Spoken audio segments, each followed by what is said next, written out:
வணக்கம் நேயர்களே. இன்றைய தினம் நாம் ஒரு சிறப்பு பதிவாக தான் பேச போகிறோம்.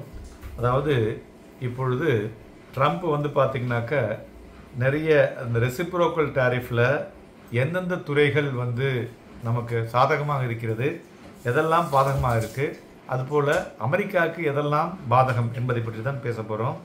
அதாவது நிறைய கண்ட்ரிகள், கிட்டத்தட்ட 180 கண்ட்ரிகளுக்கு இந்த டேரிஃப் இப்போ இம்ப்ளிமெண்ட் பண்ணியிருக்காரு.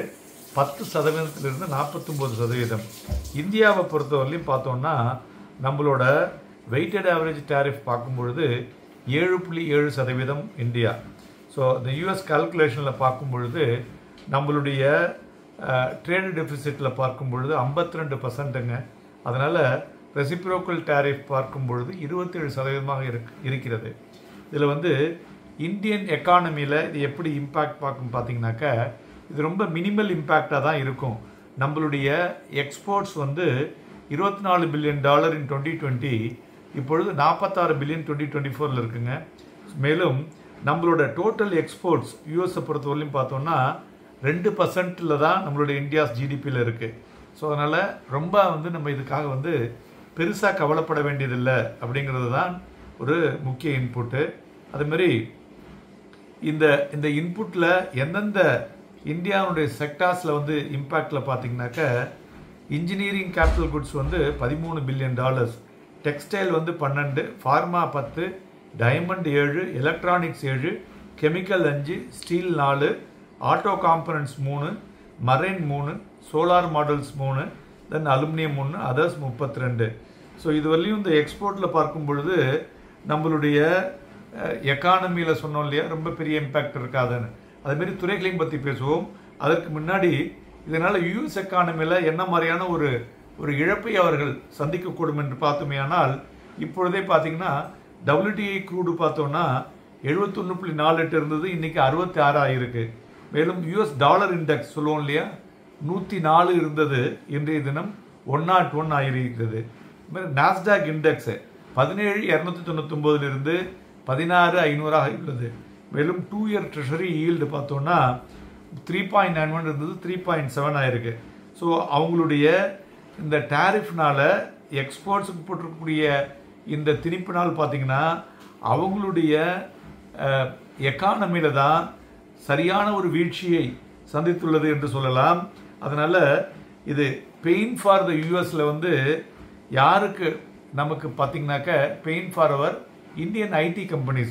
ஏன்னா மேஜராக Indian IT drives 50% of the revenue from US exports தான் வந்துட்டுருக்கு. அதனால் ஐடியில் தான் அழுத்தம் இருக்கக்கூடும். டெக்ஸ்டைலை பொறுத்தவரை பார்த்தோம்னா இது நமக்கு ஒரு பெனிஃபிட்னு சொல்லலாம்.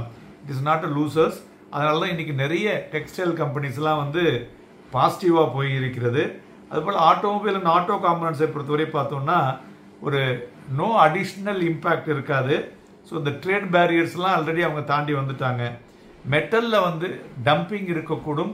ஸோ அதனால் இது சைனாவுக்கு ஒரு பெரிய அடி. ஸோ இந்த மெட்டலில் ஸோ நமக்கு இட் இஸ் நாட் இம்பேக்ட் ஆன வெரி பிக் வேன்னு சொல்லலாம். அதுமாரி அதர் செக்டார்ஸ்லாம் மிக்ஸ்டாக இருக்கும்.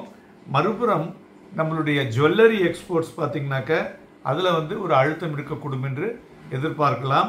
அதேமாதிரி ஸ்பெஷாலிட்டி கெமிக்கலில் பார்த்திங்கன்னா கம்ப்ளீட்டாக எல்லா கண்ட்ரிக்குமே ஒரு ஈவனாக பார்த்திங்கனாக்கா 24% 27% வரை அறிவிச்சிருக்காங்க. ஸோ அதனால் அது எல்லாருக்கும் இருக்கிறதுனால நமக்கு அதனால் ஒரு பெரிய இம்பேக்ட் இருக்காது, ஒரு அழுத்தம் இருக்கக்கூடும் என்றும் சொல்லலாம். ஸோ இந்த டேரிஃப்னால் பார்த்தோன்னா கிட்டத்தட்ட அமெரிக்காவுக்கு தான் ஒரு பெரிய பாதிப்பு என்று சொல்லலாம். அதோட இந்த லோக்கல் ஆப்டிமான்னு சொல்லுவோம்ல, அதனால் இந்த குளோபல் அதாவது ஆக்ட் லோக்கல் திங்க் குளோபல்னு சொல்லுவோம்ல, இப்போ அது அப்படியே மாறி இருக்கு. ஸோ அதனால் லோக்கலாக நம்மளுடைய கன்சம்ஷன் மோர் தென் 80% இருக்கிறதுனால இந்தியா இதில் பெரிய பாதிப்பு ஏற்படாது அப்படிங்கிறத நம்ம கணக்கில் எடுத்துகிட்டு பை ஆன் டிப்ஸ் எதெல்லாம் லார்ஜ் கேப்பில் விழுறதோ அதெல்லாம் வாங்குவதற்கு ஏற்றத்தருணமாக இருக்கக்கூடும். வணக்கம் நண்பர்களே. நாளைய தினம் நம்மளுடைய ஸ்பெஷல் பதிவில் இன்னும் ஃபர்தராக டிஸ்கஸ் பண்ணுவோம்.